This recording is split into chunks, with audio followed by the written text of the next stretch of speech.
विद्या दर्पणाय ते वंदितु सब सिद्धे शुभम चल मनोभवम गति पत्ते बोछामि समय पाहुर निर्मो सुध केवली भणिदम। समय सार ग्रंथ विराजमान है। इसके 23 नंबर के कलश पर हमारी चर्चा चल रही है। पेज नंबर है 57। प्रसंग यहाँ पर ये है कि जो अप्रतिबुद्ध अज्ञानी पर पदार्थों को अनादि काल से अपना माने बैठा है, पर पदार्थों का संयोग तो होता है और छूट जाता है। बाह्य पदार्थ तो मिलते हैं और बिछुड़ जाते हैं, लेकिन जब ये जिस पर्याय को धारण करता है, शरीर का संयोग जब तक आयु पूरी नहीं होती तब तक बना रहता है। तो इस देह को और देह से संबंधित पदार्थों को ये जीव अपना मानता है।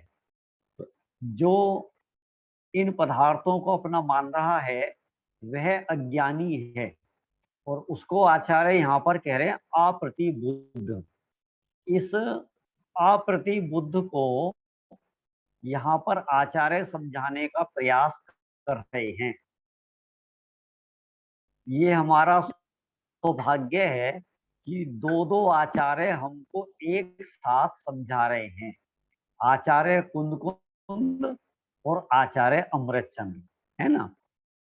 23 नंबर के कलश से पहले जो गाथा नंबर 23, 24 और 25, इन 3 गाथाओं के माध्यम से आचार्य कुंद ने हमें समझाया। क्या समझाया? कि तू अपने को शरीर रूप अनुभव करता है। मैं शरीर हूं, मैं मोटा पतला गोरा काला हूं, लेकिन सर्वग भगवान ने तो तुझे चेतन लक्षण वाला देखा है, तुझे ज्ञायक देखा है, तुझे अरूपी देखा है, फिर तू अपने आप को पुद्गल कैसे मानता है? ऐसा कहकर आचार्य कुंद ने अप्रतिबुद्ध को समझाया। लेकिन उसके बाद अमृतचंद्र आचार्य का नंबर आया तो उन्होंने भी वही काम किया। 23 नंबर के कलश में उन्होंने भी समझाने का प्रयास किया है, प्रयत्न किया है ना। तो उन्होंने कैसे समझाया?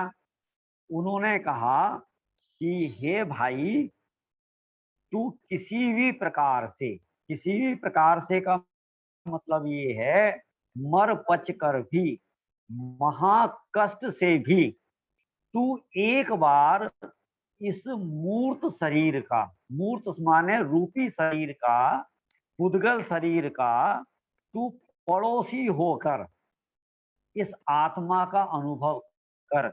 माने तू अनादिकाल से आज तक किसका अनुभव कर रहा है? इस देह का। ठीक है, ये बड़े आश्चर्य की बात है कि अनादिकाल से ये पड़ोसी को तो मान रहा है घर का मेंबर, और जो हमारा घर का सदस्य है, जो हमारा अनादिकाल से अपना है, उस अपने को मान रहा है पड़ोसी जैसा। समझ में है ना। लोक में हमारे घर का सदस्य हो तो उसके प्रति हमारा व्यवहार कैसा होता है, और हमारा जो पड़ोसी होता है उसके प्रति हमारा व्यवहार कैसा होता है। माने पड़ोसी के साथ होती है औपचारिकताएं। यदि अपन आज 1 लाख रुपए कमा कर लाए तो किस घर में रखेंगे? अपने घर के किसी सदस्य को देंगे या पड़ोसी के हवाले करेंगे? भैया जरा 1 लाख रुपए संभालना। पड़ोसी के साथ हमारा कैसा व्यवहार होता है, समझ में है कि नहीं है? फॉर्मलिटी का, औपचारिकताओं का थोड़ा बहुत, माने इतना व्यवहार होता है कि जब अपने को आवश्यकता पड़े तब वह थोड़ा बहुत काम आ जाए, है ना। या उसको कभी आवश्यकता पड़ती है तो हम थोड़ा बहुत उसके काम आ जाते हैं। इसका नाम है पड़ोसी जैसा व्यवहार। समझ में है कि नहीं आया? और अपने घर वालों के साथ कैसा व्यवहार होता है? जब खाने की भूख लगे तब भोजन देना, ठीक है। जब आवश्यकता हो 24 घंटे, रात को 2 बजे भी अपने घर के किसी सदस्य को माने कोई आवश्यकता पड़ी तो हम तैयार होने चाहिए। ये होता है अपनों के साथ हमारा व्यवहार। अब यहाँ पर आप देखो, हमारा पड़ोसी कौन है और हमारा घर का सदस्य कौन है, मेरा अपना कौन है और पड़ोसी कौन है, ठीक है। ये बात तो अपने को समझाने की आवश्यकता नहीं है।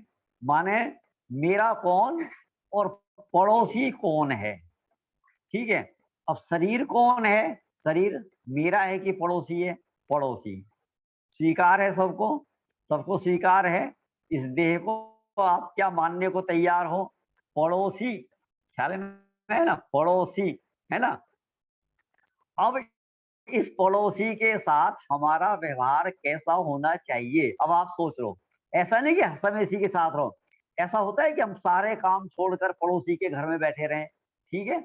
पड़ोसी के घर का काम करते रहें, उन्हीं के बर्तन मांजें, उन्हीं के झाड़ू पोछा लगाएं, उन्हीं की देखभाल करें। नालायक कहलाएगा, नालायक, ठीक है। पड़ोसी के घर में एक गिलास पानी भी पिलाएगा तो नालायक, और अपने घर में झाड़ू भी लगाएगा तो कोई आपत्ति नहीं है। ख्याल में है क्या? तो भी लायक है, नालायक नहीं कहलाएगा। समझ में है कि नहीं है? बस इस उदाहरण से माने अमृत चंद्र आचार्य ने यहाँ पर ये कहा कि तू इसका एक बार अंतर्मुहूर्त के लिए पड़ोसी हो जा। वो भी ज्यादा देर के लिए नहीं, कितने समय के लिए? अंतर्मुहूर्त माने 48 मिनट के लिए तू एक बार इसका पड़ोसी होकर देख, ऐसा वो कह रहे हैं, ठीक है। अब पड़ोसी हो जा क्या पूरा अर्थ निकाल लेना आप, ठीक है। माने इस शरीर के साथ तो हमारा अपने जैसा व्यवहार है, 24 घंटे इसकी सेवा में हम तैयार हैं। और अपने के साथ अपना, वो एक भजन आता है, जो अपना नहीं उसके अपनेपन में जीवन चला गया। जो अपना नहीं उसके अपने जीवनपन में जीवन चला गया। पर भावों में अपनापन करके, पर भावों में अपनापन करके, हाँ मैं अपने से ही चला गया। ख्याल में है ना? ये शरीर क्या है? ये पर है। ये राग क्या है? ये पर है, ठीक है। ये भार की जितनी वस्तुएं ये सब क्या है? ये पर हैं। तो पर भावों में अपनापन करके, हाँ मैं अपने से ही चला गया। ख्याल में है कि नहीं आया? अरे बाहर का कोई हमें छले ना तो इतना कष्ट नहीं होता। जब कोई घर का ही छले, घर का ही छले, यहाँ मुझे छलने वाला कोई और है क्या? किसमें दम है कि कोई मुझे छल सके? यहाँ तो मैं अपने से ही छला गया, माने मैंने ही अपने आप से छल किया। समझ में आया कि नहीं आया? देखो मैं आपको एक बहुत प्यारा सा उदाहरण देता हूँ, बहुत अच्छा लगेगा आप। वो उदाहरण मेरा बहुत प्रिय है, मुझे बहुत अच्छा लगता है। आमने सामने लोहार की और सुनार की दुकान थी। एक लोहार की दुकान थी, एक सुनार की दुकान थी। प्रिंस भाई सुना है ये वाला उदाहरण? सुना है ये उदाहरण? सुना है आपने? नहीं सुना, ठीक है। मेरे को ऐसा लगा आप तो साध्य में आते थे ना, शायद मैंने कभी सुनाया हो और आपने सुना हो। मानसी ने तो सुना होगा, ठीक है। नहीं सुना हो तो आप सुनना, हमने नहीं आपको बहुत अच्छा सुना। लगेगा। चलो देखो, हाँ विपिन भाई आपने सुना है? विवेक यार सुना है आपने? नहीं नहीं नहीं सुना? नहीं तो सुना, भाई चलो चलो सुनो। आमने सामने एक लोहार की दुकान थी, एक सुनार की दुकान थी। सुनार की है दुकान भैया से, अरे सुनो भाई सुनो, कौन बोल रहा है बीच में? एक दिन सुनार की दुकान से सोने का कण उठा। कौन? सोने का कण उठा, और कर लोहार की दुकान पर गया। लोहार की दुकान पर जाकर लोहे के कण से बोला कि भाई पिटते तो तुम भी हो और पिटते हम भी हैं, लेकिन मैं चुपचाप सह लेता हूं और तुम गला फाड़ फाड़ कर रोते हो, इसका क्या कारण है? ख्याल में आया? है ना? सोने के कण ने लोहे के कण से पूछा कि भाई पिटते तुम भी हो और पिटते हम भी हैं, है ना? हम चुपचाप सह लेते हैं और तुम गला फाड़ फाड़ कर रोते हो, इसका क्या कारण है? तो लोहे का कण बोला कि बंधु, जिससे तुम पिटते हो ना वो तुम्हारा पराया है, लेकिन मैं जिससे पिटता हूं ना वो मेरा अपना है, इसलिए मुझे तकलीफ ज्यादा होती है। समझ में आया ना? इसलिए मैं गला फाड़ फाड़ कर रोता हूं। समझ में आया कि नहीं आया?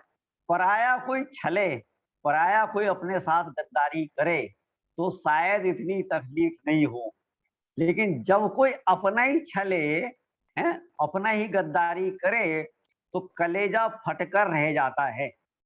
इसी प्रकार से अनादि काल से आज तक सचमुच में मैंने ही अपने आप को छला है।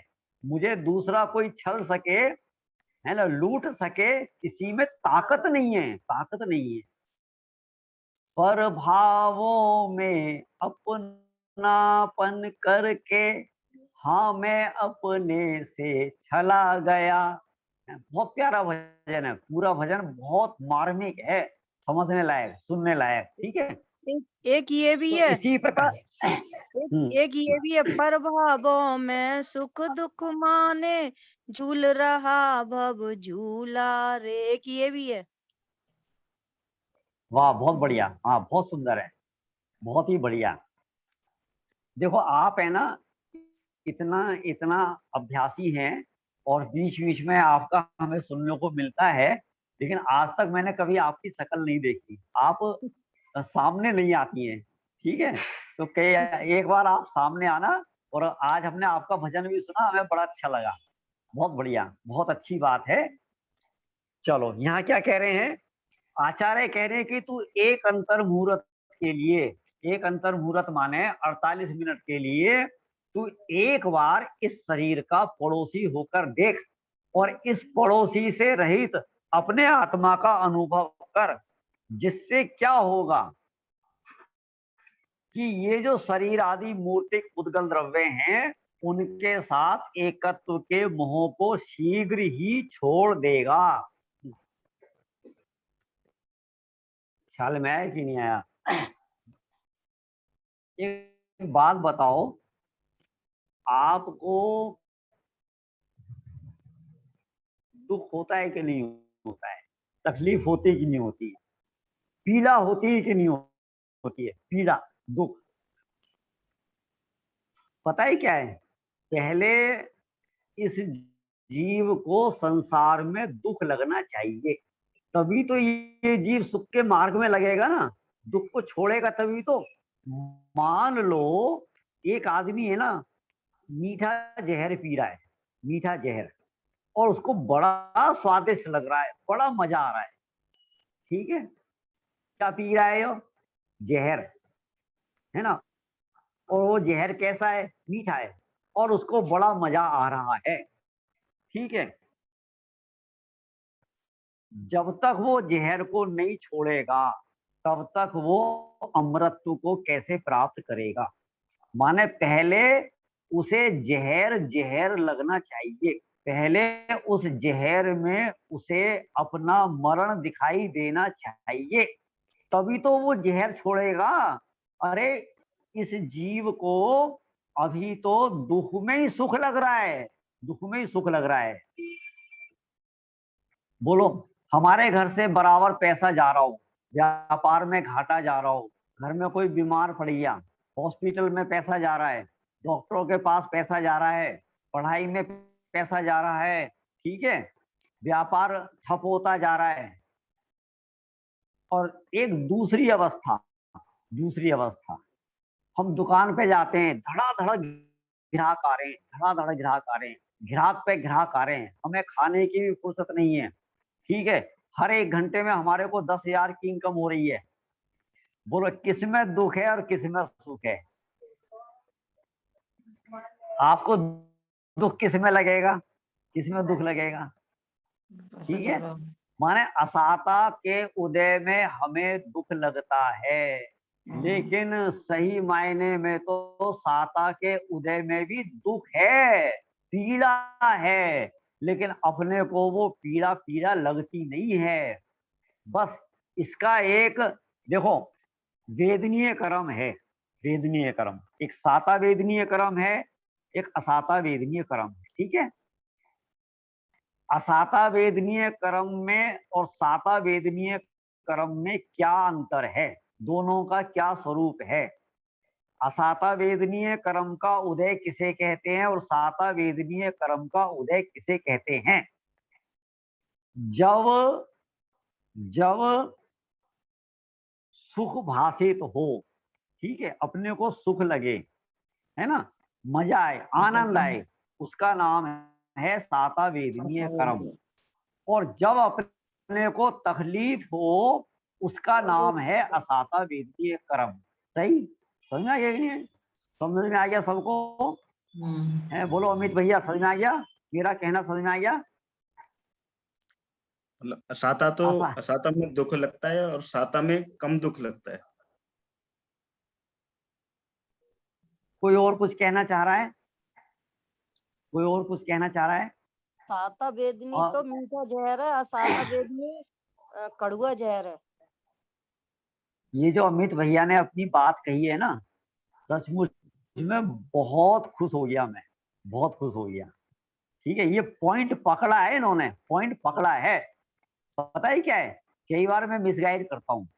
मिसगाइड माने जो अपन जैसा मानते हैं, अधिकांश हम लोग जैसा मानते हैं, पहले तो मैं वो बात रखता हूँ और उसमें कोई पॉइंट पकड़े।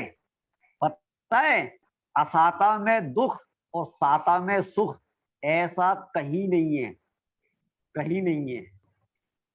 ज्यादा दुख का नाम है असाता वेदनीय कर्म का उदय, और थोड़े दुख का नाम है साता वेदनीय कर्म का उदय।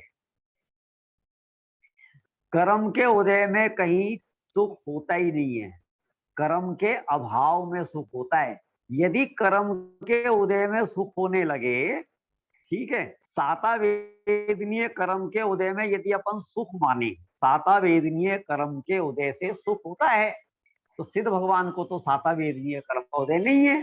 तो सिद्ध भगवान कैसे होने चाहिए?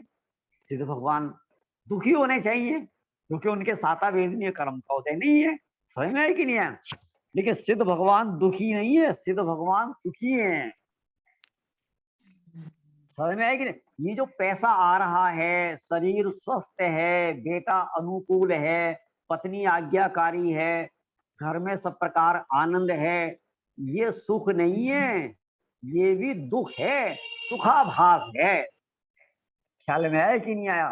देखो, जो कार्य, जो उदय, जो भी कर्म का उदय है, अपने स्वरूप से पतित करे, उसका नाम पाप है। क्या कहा? नोट नोट कर लेना। जो भी कर्म का उदय मुझे मेरे स्वरूप से पतित करे, उसका नाम पाप का उदय है। पता है, तीव्र पुण्य के उदय में हमारी इच्छा से ज्यादा पाप पुण्य का उदय आ जाए ना, तो भी ये जीव धर्म मार्ग में नहीं लग सकता। 1 करोड़ का फायदा पाप का उदय कि पुण्य का उदय? 1 करोड़ रुपया आ रहा है मेरे पास, बोलो पाप का उदय कि पुण्य का उदय? सारा जगत इसको पुण्य का उदय कहेगा, ठीक है। अब मैं एक प्रश्न पूछ रहा हूं, ईमानदारी से बोलना, सच बोलना, झूठ नहीं बोलना, ठीक है। झूठ बोलेगा पाप लगेगा, पाप लगेगा नरक में जाएगा। ख्याल में है कि नहीं है? 8:30 बजे कोई 10 लाख रुपए देने आवे, 8:30 बजे, तो आप पेमेंट लेने रुकोगे या स्वाध्याय सुनोगे? ईमानदारी से बताना। 8:30 बजे यदि कोई अपने को 10 लाख रुपए फोकट में देने आवे, ठीक है ना, हमारा स्वाध्याय कितने बजे से? 8 बजे से 9 बजे तक होता है। और उसने कहा कि साहब एक काम करना, लाल मंदिर पे आना और आप हमसे फोकट में 10 लाख रुपए ले जाना। अब वहां जाने में आधा घंटा और आने में आधा घंटा, ठीक है, लेट ना हो जाए तो 10 मिनट अपने को पहले भी चलना पड़ेगा। अब बोलो अपन क्या करेंगे? देखो बोल नहीं रहे, कोई नहीं बोलेगा और आपको बोलना भी नहीं है और हमें समझने में देर भी नहीं लगेगी, ठीक है। अच्छा, जिस 10 लाख रुपए के कारण मेरा 1 घंटे का स्वाध्याय छूट गया, जिस 10 लाख रुपए के कारण, ख्याल में आएगा, वो 10 लाख रुपए माने यहाँ मेरे 1 घंटे परिणामों में विशुद्धि होती, निर्मलता आती, साथ ही से पुण्य का बंध बंधता। तो उस 10 लाख रुपए के फायदे को हम पुण्य का उदय कहें, और हम क्या मानते हैं, आहा आज तो मेरा महापुण्य का उदय आ गया। 10 लाख रुपए किसी सज्जन ने, किसी धर्मात्मा ने, किसी हितैषी जी ने मेरा इतना उपकार कर दिया और 10 लाख रुपए मुझे फोकट में दे दिए, ठीक है। और जब वो 10 लाख रुपए आ जाएंगे, अब जो उसको खर्च करने का परिणाम होगा, इसको मैं कहाँ कहाँ खर्च करूं, कैसे कैसे खर्च करूं। अभी आपका आज का 1 दिन का स्वाध्याय नहीं गया, अगले दिन का स्वाध्याय भी चला गया। अब आप घर पे बैठने वालों में नहीं हो। आज 10 लाख रुपए आए हैं, कौन से होटल में जाना चाहिए, कहाँ घूमने जाना चाहिए, ठीक है, या कौन सी तीर्थ यात्रा पर जाना चाहिए, क्या क्या खरीद के लाना चाहिए, घर में क्या क्या कमियां हैं, अब तो मैं ऐसे कपड़े सिलवाऊंगा, ऐसे गहने लेके आऊंगा, ये करूंगा वो करूंगा। और कदाचित किसी ने जबरदस्ती बैठा भी दिया तो भी हमारा चित्त स्वाध्याय में लगने वाला नहीं है। बैठे बैठे आंखें तो ऐसे होंगी, प्लानिंग ऐसे होगी, आंखें ऐसे होंगी, प्लानिंग ऐसे होगी, बस।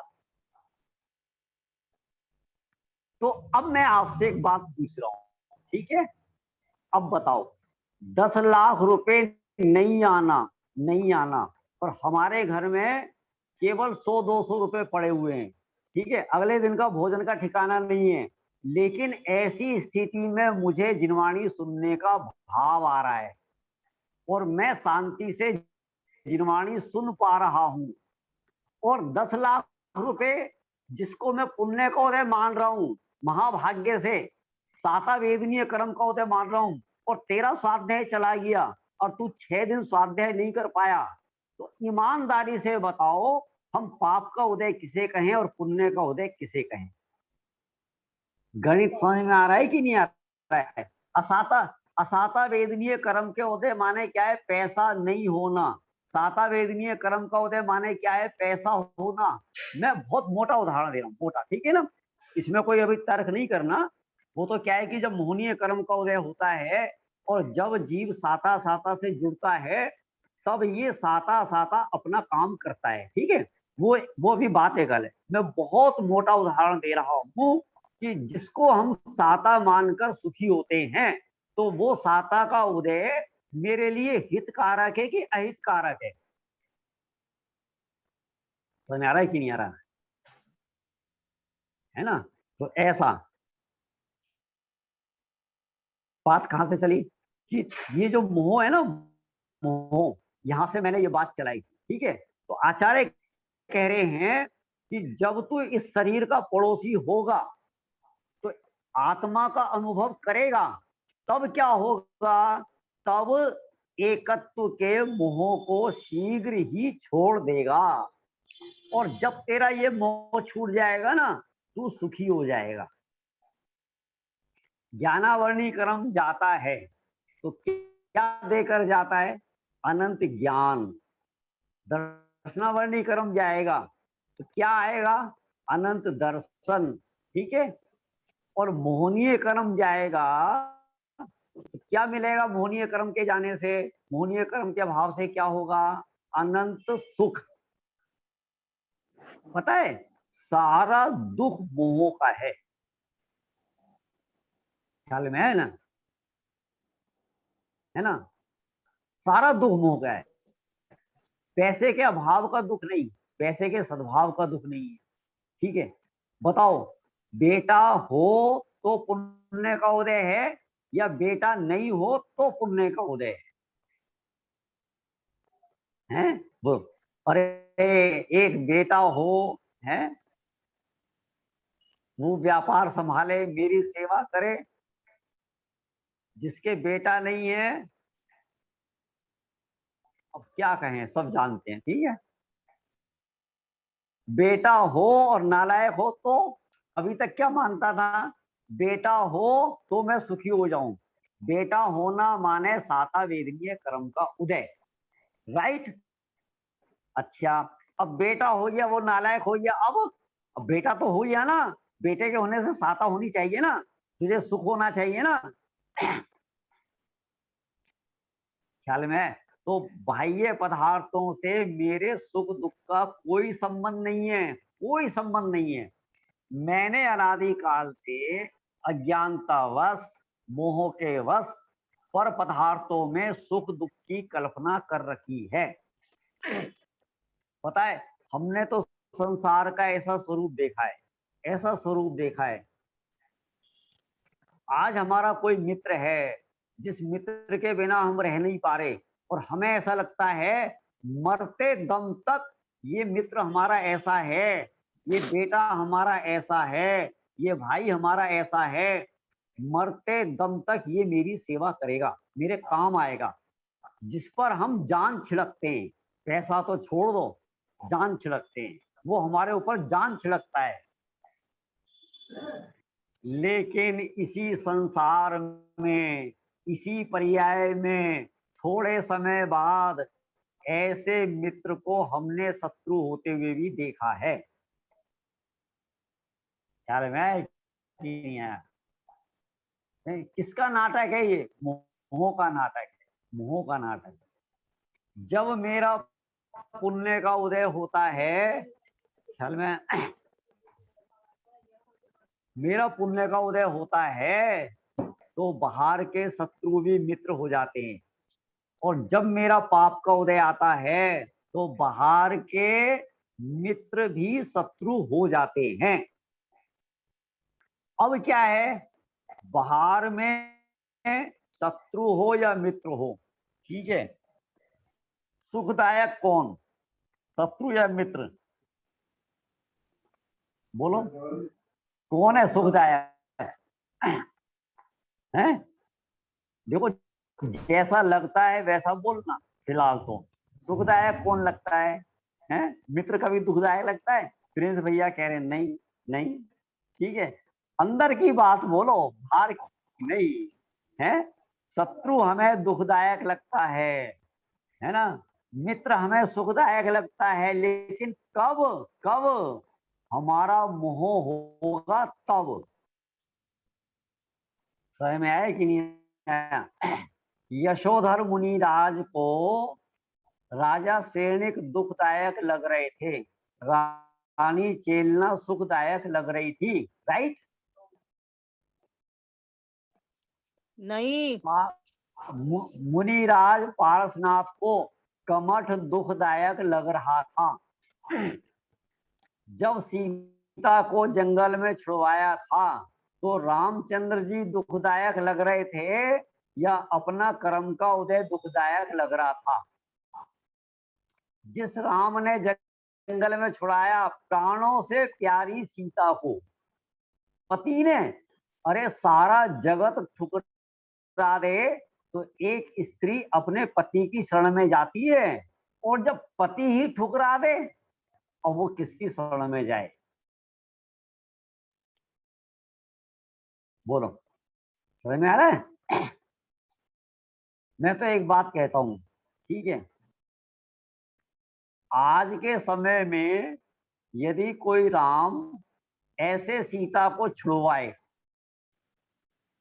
ठीक है, तो सीता क्या कहेगी? ठीक है, और कोई जिसके द्वारा छुड़वाया जा रहा है ना, जिसके हाथ छुड़वाया जा रहा है, तो सीता ने क्या कहा था? सेनापति ने ये कहा था कि माता, प्रभु राम से कुछ कहना हो तो क्या हो, बताओ, कुछ कहना हो तो सीता ने क्या कहा, उनसे कहना कि इसमें उनका कोई दोष नहीं है, मेरी ही करनी का फल है। किसने कहा, सीता ने। किससे कहा, शांत वक्त सेनापति से। क्या कहा कि प्रभु से कहना, दो बातें कही थी, एक तो बिल्कुल भी शल्य ना रखें, इसमें उनका कोई दोष नहीं है, मेरा ही उदय है, मेरी ही करनी का फल है। एक बात और कही थी, वो क्या कही थी, मुझे तो कि छोड़ा, हाँ, वो ये जैसे कहा था कि जैसे लोगों मुझे तो सुनो छोड़ा सुनो सुनो धर्म। सुनो सुनो सुनो, पहले लोगों मैं की बोल बातों दूं में फिर आप बोलना। लोगों की बातों में मुझे जैसे तो छोड़ा, लोग, लेकिन धर्म मत छोड़ना। अरे भगवान, जैसे लोगों के कहने पर तुमने मुझे छोड़ दिया, वैसे ही लोगों के कहने पर धर्म नहीं छोड़ना। ये दो बातें सीता ने सेनापति से कही। आज का कोई राम अपनी सीता को छोड़े तो सीता क्या कहेगी, आज की सीता ये कहेगी कि अब तुम उनसे जाकर ये कहना कि हमारा तुम्हारा मिलन अब तो कोर्ट में ही होगा। ख्याल में है कि नहीं आया? ये आज की सीता कहेगी। इसको कहते हैं कलयुग और सतयुग का फर्क। ठीक है ना। खैर, सती सीता को अपना उदय दिखाई दे रहा था।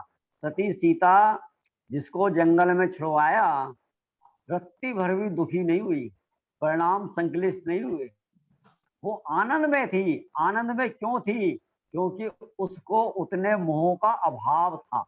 जितने अंश में मोह का अभाव होता है, उतने अंश में ये जीव सुखी होता है। ठीक है। कोई ऐसा माने चौथे काल में सुख होता है, पांचवें काल में दुख होता है। कोई ऐसा माने स्वर्ग में सुख होता है, नरक में दुख होता है। उसकी ये सारी मान्यताएं गलत हैं। कोई ऐसा माने कि पैसा हो तो मैं सुखी हो जाता हूँ और पैसा नहीं हो तो मैं दुखी होता हूँ, ये सारी मान्यताएं गलत हैं। तो सही मान्यता क्या है, सही मान्यता ये है, मोह होता है तो मैं दुखी होता हूँ और मोह नहीं होता है तो मैं सुखी होता हूँ। मेरे सुख दुख का संबंध मोह से है, बाह्य वस्तु से नहीं। बात समझ में आई कि नहीं आई? अरे हाँ जी के नहीं, समझ में आया कि नहीं आया? ठीक है। दुख काय का नाम है, मोह का नाम। जे त्रिभुवन में जीव अनंत, सुख चाहे दुख ते भयवंत। ठीक है। ताते दुख हारी सुख कार, कहे सीख गुरु करुणा धार। अब आगे क्या कहा, तीन लोक में जितने जीव हैं वे सब दुखी हैं। अब काय से दुखी हैं, तो दौलत राम जी आगे आगे लिखते हैं, ये चक्रवर्ती नहीं हुआ, इसको पैसा नहीं मिला, इसलिए ये जीव दुखी है। ऐसा लिखा क्या? अब अगली पंक्ति देख लो क्या लिखी है। अगली पंक्ति, दुख का कारण क्या बताया, मोह महामद पियो अनादि। बस ये सारे दुख का कारण है, मोह महामद पियो अनादि। अनादिकाल से मोह का नाम ही दुख है। बस ठीक है। पैसा होगा तो मैं सुखी होऊंगा। ठीक है। जिनके पास पैसा है उनसे पूछ के आओ। मुकेश अंबानी है, उसके भाई का क्या नाम है, अनिल अंबानी। ठीक है। जहां तक मेरे को ख्याल है, मैंने शायद साल भर पहले या 2 साल पहले एक समाचार देखा था। मुकेश अंबानी के पास है ना, मान लो 25,000 करोड़ रुपया, 25,000 करोड़ रुपया। ठीक है। और अनिल अंबानी के पास 24,000 करोड़ रुपया, 24,000 करोड़। और अनिल अंबानी बहुत दुखी है, बहुत दुखी है। काय को दुखी है? बोलो काय को दुखी है सर? बोलो काय को दुखी है? उससे उसके पास 1000 कितना करोड़ है? कमाए। 24,000 करोड़ रुपया। 24,000 करोड़। मैं कहता हूं 24,000 करोड़ की तू एफडी करा दे, 7 नहीं 70 नहीं, तेरी 700 पीढ़ियां बैठ के खा जाएंगी। लेकिन दुखी है, ठीक है। और हम क्या मांगते हैं? पैसा होगा तो सुख हो जाएगा, मैं सुखी हो जाऊंगा। अब जिनके पास पैसा है जाकर पूछो कैसे दुखी है, कैसे दुखी है। वो अनिल अंबानी कैसे दुखी है? मोह से दुखी है, मोह। समझ में आया कि नहीं आया? सारा जगत मोह से दुखी है। तो इसलिए आचार्य कह रहे हैं एकत्व के मोह को तू शीघ्र, जिसके कारण तू दुखी है, जिस मोह के कारण तू दुखी है, उस मोह को तू छोड़ देगा। माने वो मोह तेरा छूट जाएगा। कैसे छूट जाएगा? यदि तू शरीर का पड़ोसी होकर अपने आत्मा का अनुभव करता है तो ये तेरा मोह छूट जाएगा। ख्याल में है कि ना? उद्गल द्रव्य के साथ एकत्व के मोह को शीघ्र ही छोड़ देगा। एकत्व का मोह। आज पहली कक्षा में किसी भाई ने बहुत अच्छा प्रश्न किया, मुझे बड़ा अच्छा लगा। ठीक है, अब ये 1 घंटे पहले की बात है कि एकत्व बुद्धि आप छुड़ाते हो और एकत्व भावना आप भाने के लिए कहते हो। ठीक है ना? है तो दोनों एकत्व ना, एक में छुड़ाते हो और एक में भावना भाने की कहते हो। तो एकत्व बुद्धि और एकत्व भावना में क्या अंतर है? उन दोनों में सबसे बड़ा अंतर ये है, एकत्व बुद्धि में तू 2 पदार्थों को एक मानता है। क्या कहा? एकत्व बुद्धि में 2 पदार्थों को एक मानता है। ये शरीर मेरा है, ये परिवार मेरा है, ये पैसा मेरा है। तो जिन 2 को तू अपना मानता है, हम उन 2 को अलग अलग करने के लिए कहते हैं। क्या कहा?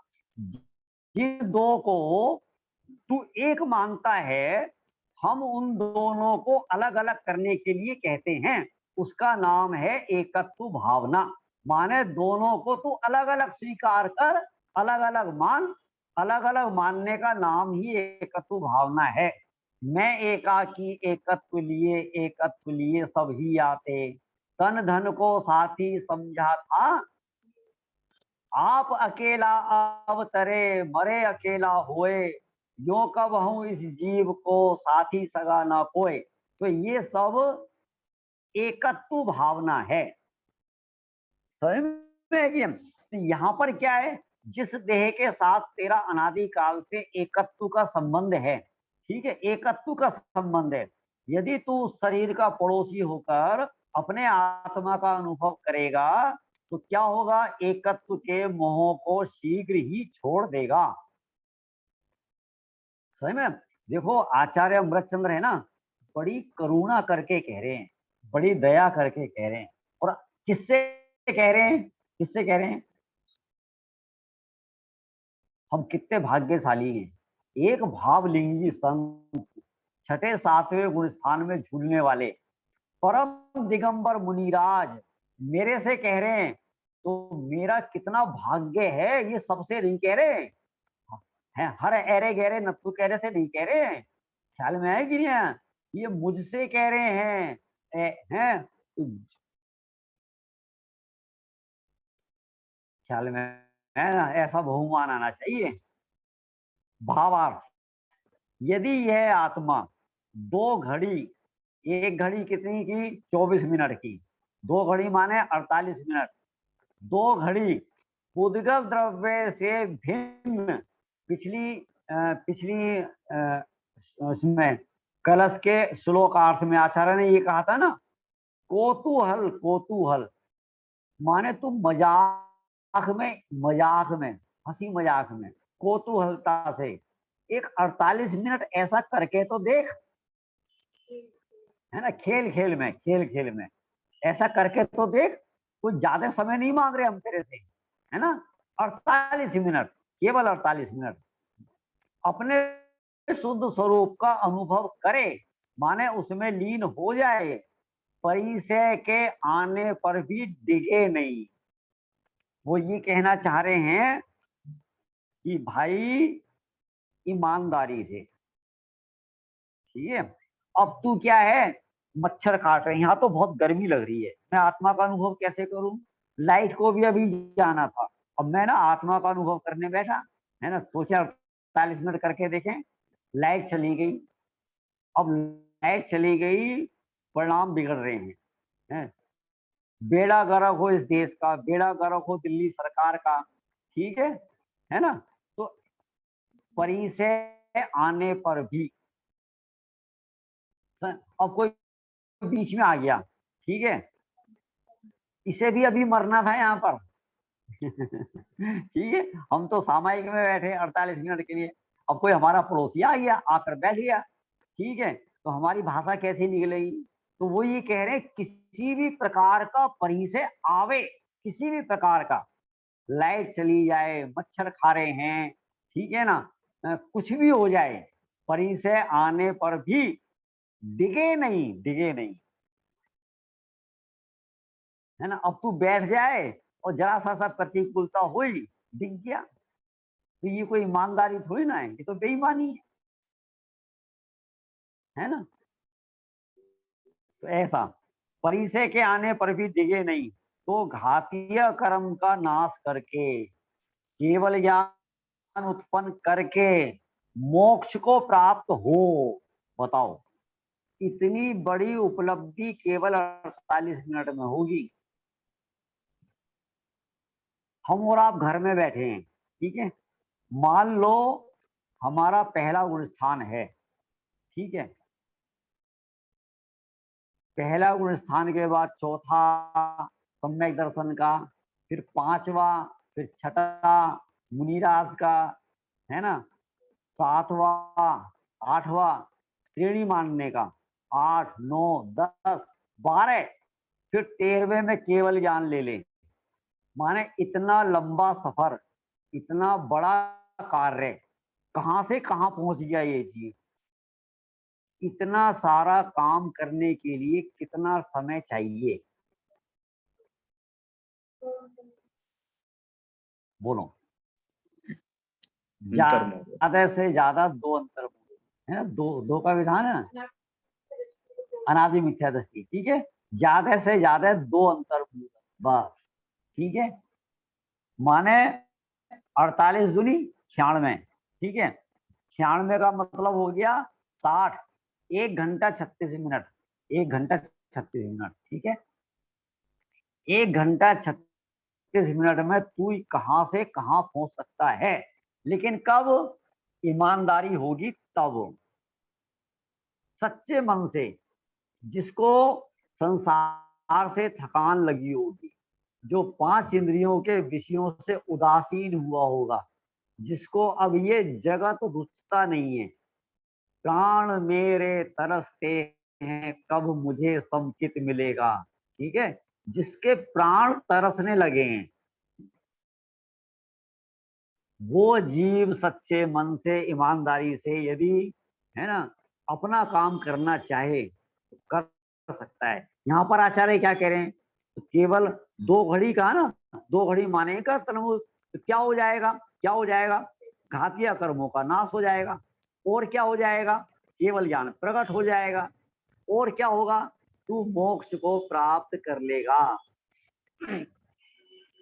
कितनी सी देर का खेल है बताओ, समझ में है ना। और मिथ्या दर्शन से सम्यक दर्शन होने में कितनी देर का खेल है?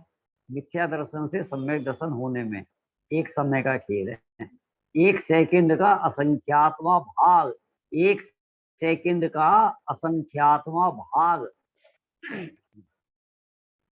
बताओ, 1 समय का खेल है, इतना सा काम करने में अनंत काल बीत गया, अनंत काल।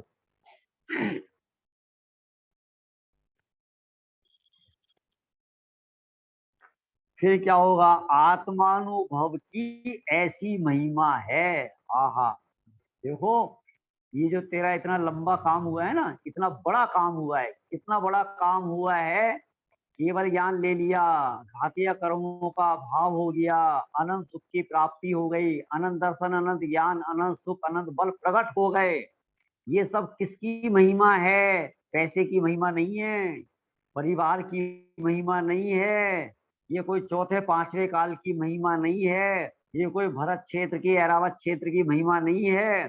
किसकी महिमा है? आत्मानुभव की ऐसी महिमा है। तब मिथ्यात्व का नाश करके सम्यक दर्शन की प्राप्ति होना तो सुगम है। इसलिए श्री गुरु ने प्रधानता से यही उपदेश दिया है। देखो हमारे आचार्य है ना, एक छल नहीं करते, छल नहीं करते, ठीक है, वो कोई बहकाते नहीं है, ठीक है। आचार्य को लगा ये काम सबसे सरल है, सबसे सरल है, इसलिए आचार्य ने कहा तू ये काम कर ले। वो कह रहे सुगम है, सुगम, सरल है, ख्याल में है कि नहीं है? आत्मा का अनुभव करना सरल है या एक कप चाय बनाकर पीना सरल है?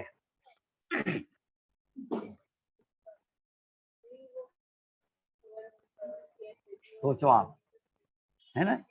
एक कप चाय बनाना हमें सरल लगता है, लेकिन उसमें सोचो, सोचो, गैस चाहिए, सिलेंडर चाहिए, लाइटर चाहिए, दूध चाहिए, पत्ती चाहिए, शक्कर चाहिए, भगोना चाहिए, ख्याल में कितनी सारी चीजें चाहिए। इतनी सारी चीजों को इकट्ठा करने के लिए अपना पैसा चाहिए, कमाई चाहिए, व्यापार चाहिए, ख्याल में है कि नहीं? अब सोचो आप। और आत्मा का अनुभव करना हो तो आप बताओ क्या चाहिए? आप बताओ। एक चटाई चाहिए,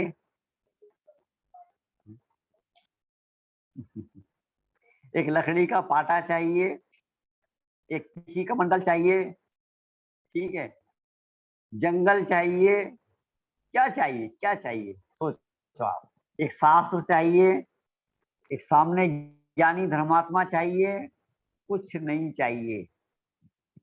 ख्याल में? क्या चाहिए? कुछ नहीं चाहिए, ये चाहिए। समझ में है कि यार? कुछ नहीं चाहिए, ये चाहिए। अभी तक क्या है? हम ये चाहिए, ये चाहिए, ये चाहिए। पता है लोग बाग है ना, धर्म करने के नाम पर, सम्यक दर्शन करने के नाम पर बाहर में देखते रहते हैं। बाहर में देखना, एक दिन ऐसा आएगा जब मैं अपना धंधा व्यापार छोड़ के, बच्चे का ब्याह हो जाए, बहू आ जाए, वो अपने पैरों पे खड़ा हो जाए, फिर एक दिन ऐसा आएगा, मैं तो भैया, मेरा एक कमरा होगा, उसमें एक तखत होगा, एक चटाई होगी, एक फलाना होगा, एक ढिकड़ा होगा, फिर मैं आराम से सम्यक दर्शन करूंगा। क्या सम्यक दर्शन का ऐसे होगा? एक चटाई से, एक तखत से, एक शास्त्र से। बोलो कहाँ लिखा है? यहाँ पर कहाँ लिखा है? उन्होंने कहा कुछ नहीं चाहिए, केवल आत्मा का अनुभव चाहिए और कुछ नहीं चाहिए, बस। और आत्मा का अनुभव तू कहीं पर भी कर सकता है। महल हो, शमशान हो, जंगल हो, एकांत हो, घर हो, वन हो, पहाड़ हो, नदी का किनारा हो, कहीं भी तू आत्मा का अनुभव कर सकता है। बाहर में एक परमाणु मात्र नहीं चाहिए, परमाणु मात्र भी नहीं चाहिए। इसलिए आचार्य कहते हैं कि आत्मा का अनुभव वो तेरे हाथ में है। और ये मतलब वो क्या कह रहे हैं? वो ये कह रहे हैं सम्यक दर्शन की प्राप्ति होना तो सुगम है। सुगम, सुगम माने सरल। हिंदी की डिक्शनरी में खोल लेना आप। सुगम माने क्या होता है? सरल होता है, सरल होता है, सरल है। इसलिए श्री गुरु ने प्रधानता से यही उपदेश दिया है, प्रधानता से, मुख्यता से, सर्वोपरि उन्होंने कहा है कि तू ये काम कर, बाकी कुछ मत कर। समझ में आ रहा है कि नहीं आ रहा है? किसी को कठिन लग रहा हो तो हाथ खड़ा करो, बोलो। देखो किसी को कठिन नहीं लग रहा, सबको समझ में आ रहा है। सबको समझ में आ रहा है? माने ये सबसे सरल काम है। अब देखो उसके आगे, ठीक है। अब ये जो अज्ञानी है ना, अज्ञानी माने अप्रतिबुद्ध है, ठीक है। ये जो अप्रतिबुद्ध है, जो आचार्य कुंद और आचार्य अमृतचंद्र के सामने बैठा हुआ है, ठीक है ना, उन्हीं के सामने बैठा है, उसी को तो समझा रहे हैं ना, ठीक है। तो वो अप्रतिबुद्ध बहुत प्रतिबुद्ध है, माने ये कोई आज का आज के अज्ञानी जैसा नहीं है, ये बहुत ज्ञानी है, बहुत ज्ञानी है। ये उस जमाने का ज्ञानी है। किस जमाने का? जब आचार्य कुंद और अमृतचंद जैसे आचार्य विचरण किया करते थे। मानो आज से 1000 साल पहले का अज्ञानी, वो यदि आज खड़ा कर दिया जाए ना इस धरती पर, इस भारत में, उस जैसा ज्ञानी पूरे भारत में नहीं मिलेगा। मैं क्या कहना चाह रहा हूं, आप समझ रहे हैं? मेरी बात समझी कि नहीं समझी आपने? ये उस जमाने का ज्ञानी, ठीक है, उस जमाने का ज्ञानी आज के जमाने के हिसाब से बड़ा विद्वान है, ये समझ लो। अब वो ज्ञानी कह रहा है आचार्य अमृतचंद से, महाराज आप ये कह रहे हो शरीर और आत्मा अलग अलग है, तो शरीर के माध्यम से जो हम तीर्थंकरों की स्तुति करते हैं और आचार्य भगवान की स्तुति करते हैं, उनकी भक्ति करते हैं, तो वो तो सारी झूठी हो जाएगी, वो तो सारी झूठी हो जाएगी। आप तो शरीर और आत्मा को बिल्कुल अलग अलग कह रहे हो, अलग अलग बता रहे हो। यदि हम बिल्कुल अलग अलग कर देते हैं तो, है ना, जो शरीर आश्रित गुणों के माध्यम से भगवान की स्तुति की जाती है, उसका क्या होगा? अरहंत भगवान के कितने मूल गुण होते हैं? नीलम जी आप बताइए, अरहंत भगवान के कितने मूल गुण होते हैं? हाँ, सुधा भाभी जी, सुधा भाभी जी, कितने होते हैं? 46, ठीक है, सबको सुनाई दे गया? अरहंत भगवान के 46 मूल गुण होते हैं, सबको सुनाई दे गया ना? अरे हाँ जी के ना जी, ठीक है, सब मुंडी ला रहे हैं। नहीं जी। अरहंत भगवान के 46, हाँ अब आई बात, अब आई बात। कौन कह रहा है नहीं? नहीं, कौन कह रहा है? वो सिद्धों के होते हैं, अरहंतों के नहीं होते जी। अच्छा, वो सिद्धों के होते हैं, वेरी गुड, आप तो और ज्यादा पास हो गए। हैं? सुनो, बस समय हो रहा है, ठीक है, यही अपनी बात समाप्त करूंगा। अरहंत के 46 गुण होते हैं कि 4 होते हैं? सुधा भाभी जी, 46 नहीं 4 होते हैं। 42 तो शरीर आश्रित हैं, 10 जन्म के, ठीक है, 14 देवकृत, 10 जन्म के, 10 केवल ज्ञान के, 14 देवकृत, ठीक है, 8 प्रातिहार है, ठीक है। तो वो ये कहना चाह रहा है कि जिन 42 गुणों के आधार से हम अरहंत भगवान की स्तुति करते हैं, अब ध्यान से सुनना, ठीक है, 42 अरहंत भगवान के नहीं है, अरहंत भगवान के तो 4 हैं, अनंत दर्शन, अनंत ज्ञान, अनंत सुख, अनंत बल। अच्छा, अब उसमें उनका एक गुण है, एक गुण, कैसा गुण है? उनके शरीर का रक्त सफेद होता है, उनका परम औदारिक शरीर होता है। इनका, अरहंत भगवान का, ये उनका गुण है क्या? मंद मंद सुगंधित पवन चलती है, 8 प्रातिहार्य होते हैं।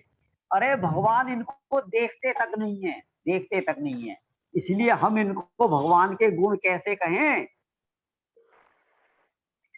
अब हम जैसे लोग, ठीक है, 42 गुणों को भगवान के मान रहे हैं, तो वो ये कहना चाह रहा है अप्रतिबुद्ध कि फिर शरीर आश्रित गुणों के माध्यम से जो भगवान की स्तुति की जाती है वह झूठी सिद्ध होगी।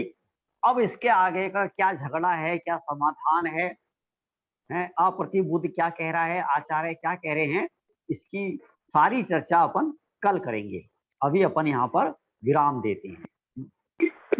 जावाणी के ज्ञान ते सूझे लोकालोक, सोवाणी मस्तक नमो सदा दे तुहूँ तो।